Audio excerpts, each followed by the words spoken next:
A flu epidemic hits a town, a small town.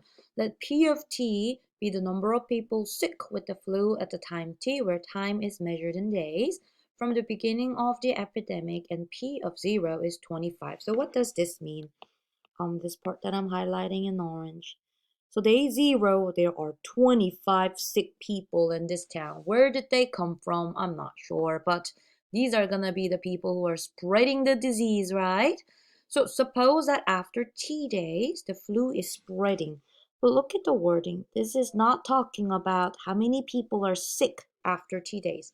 This is telling us how fast this thing is spreading um, all after T days. So like in the beginning, I guess, it will be slower, right? Just starting with 25 people infecting other people. But then like maybe the next day, it may be growing exponentially or following some kind of model. But what they gave us is not P of t, okay? So hold on, let me highlight this. So what they gave us is how fast this flu is spreading.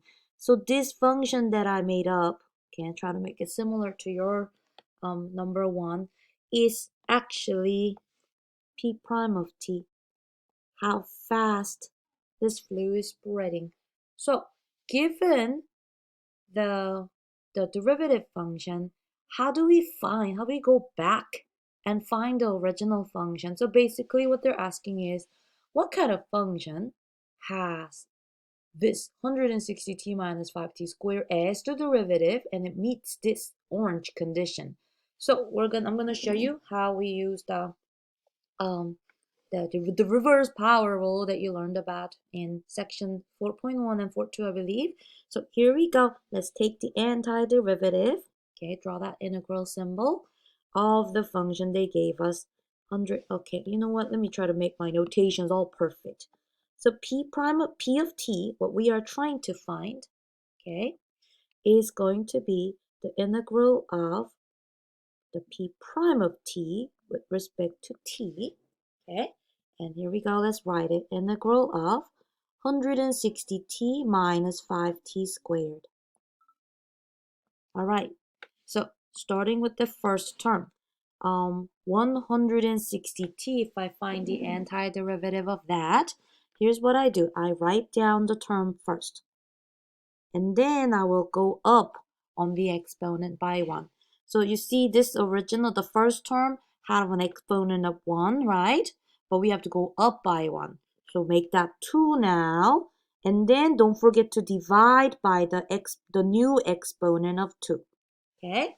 So the power rule says go up on the exponent by 1 and then divide by the new exponent. So let's do this one now. So I copy down minus 5t, but what's going to be the new exponent? It was 2 there, so go up 1, and I'm going to raise the t to the third power, and do not forget to divide that by the new exponent of 3. All right, and don't forget that this is an indefinite integral, so you still need to put that plus c as the constant of integration. So if you are missing this, I'm going to take 1 point off, so make sure you put the plus c there, okay? Because now, we have what we believe to be P of t. It's not complete yet, but let me at least simplify this, okay? So I'll write the term with the biggest exponent first. So this one first. What's that going to be? Negative 5 over 3 t cubed. So that's the first term that I want to write. And then now let me write down the one with the square. So I'll write this one, but I can simplify that as plus 80, right? Plus 80 t squared. And that unknown plus c. But now what we're going to do is use that initial condition they gave us, that orange box right there. This is, not that, I'm going to copy this. This initial condition they gave us, which stated that, what's going on? I'll just write this in orange. That when you plug in t equals 0, then this function better give us 25. So this is what I'm going to do. I'm going to plug in 0 in for t. All the t's become 0, but not the c though. Leave the c alone. Write down c. But if we plug in t equals 0, guess what? They said that better come out to be 25. So if you have this orange equation using the initial condition, we should be able to solve for c, because c is the only letter we have in this equation now. So look, this becomes 0, this becomes 0, and plus c equals 25. That tells us our c must be equal to 25. So I know what c is. C is 25. We found the original function p of t. So let's write that down as our final answer. So this function will tell us how many people are sick after t days. And that is -5/3 t cubed plus 80 times t squared plus 25. So write that as your first answer, okay? So this was from section 4.1. This is from section 4.1, using the initial condition to find the original function given the antiderivative, okay? All right, now I think we have the function now, we're gonna have to use it. So in part B, it asks, how many people have the flu after 10 days first? So if I wanna find that, I'm gonna find P of T. So just simply plug in that 10 into the function that we have, and that's going to give us the answer. All right, now the second part asks after how many people are sick after 20 days. I'm just going to plug that in. Hold on, let me see if I can just change that number to 20 here. So 20 and 20. I'm gonna now go open up a scientific calculator to type these in, okay? But show me how you are getting these numbers, okay? On your Desmos, on your quiz. I'm going to type this in real quick. Did you guys sign up for your fall classes already? I'm trying to look on my schedule, but I don't know what I'm teaching. I think I need one more class, but all right, 25. Okay. So after 10 days, there are 6,000. Oh, where's my pen? 6,358 people sick. Okay. What about after 20 days? There are so many people. 18,692 people are sick. I just rounded it up. Okay. So that's how we can use that P of T function to find how many people are sick. All right, now the last part is asking, and I'll stop recording after this one, but I'll come back and do 2 and 3 and 4. After how many days will the number of sick people with the flu peak and start to decrease? I guess, I like using graphing calculator a lot, but I do want you to do the work by hand for me. But we can quickly find the answer by just graphing it and finding the maximum. So assuming that we got that equation right, -5/3 x cubed plus 80 x squared plus 25. They want to know when they have what maximum, right? Like how many days will the number of people sick with the flu peak and start to decrease? So where is okay, so I see the graph, but it's going up so rapidly. So let me just change the y-axis a little bit. All right. Okay. So I see the peak right there. So it was going up like crazy. Ooh, you see, and maybe, you know what, I may be able to find out when x is equal to 10. Let me check my answer real quick, okay? When x was equal to 10, the y value had to be 6,358. So I got that right. When x was 20, the y value is 18,692. So that was right too. But it's just going up, right? It's going up. And I can see that it peaks on day 32. So the answer is 32. But how do I find that by doing this by hand without a graphing calculator? After how many days will the number of people sick with the flu peak and start to decrease? I will use the critical value. Okay, I'll use a critical value and the second derivative test to do this. So remember they gave us the derivative function already. So I'll write that down.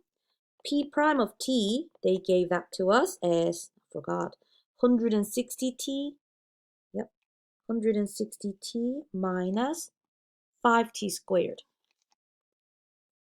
So this is how I will do this using, the first derivative, the critical value, and this was what I'm spending like hours grading on your exam 3 from last week. Oh, so set this equal to 0.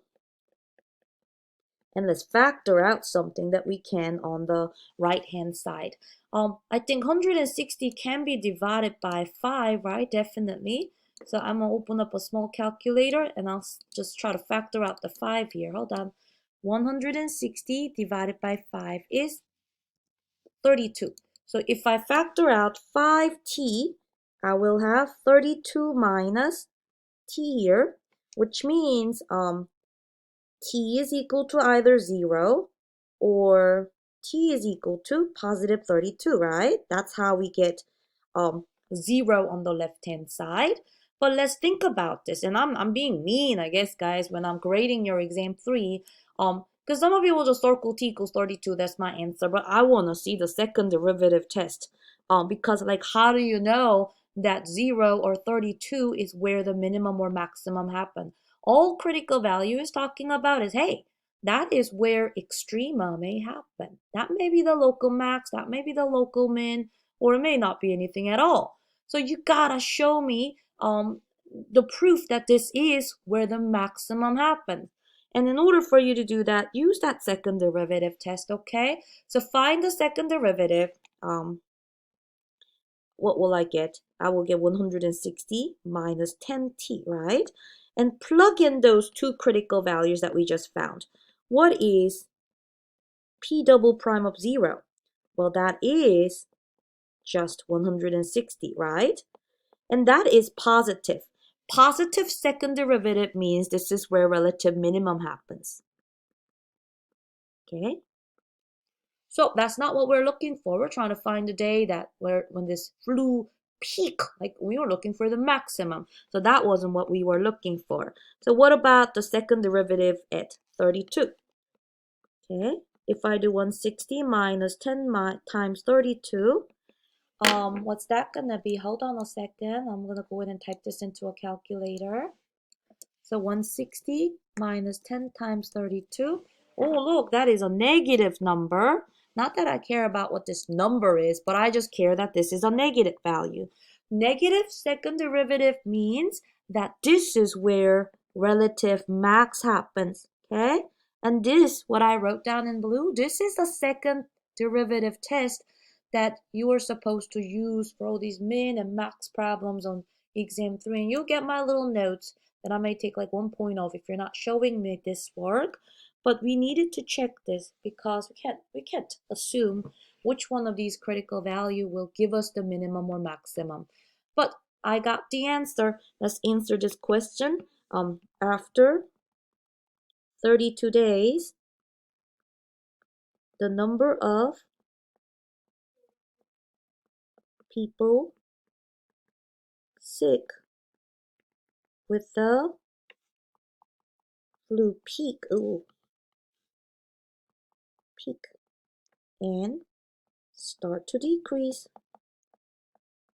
because that's the relative maximum.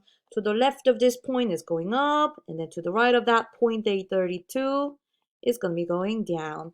So we saw that graphically, but I do want you to practice this for me.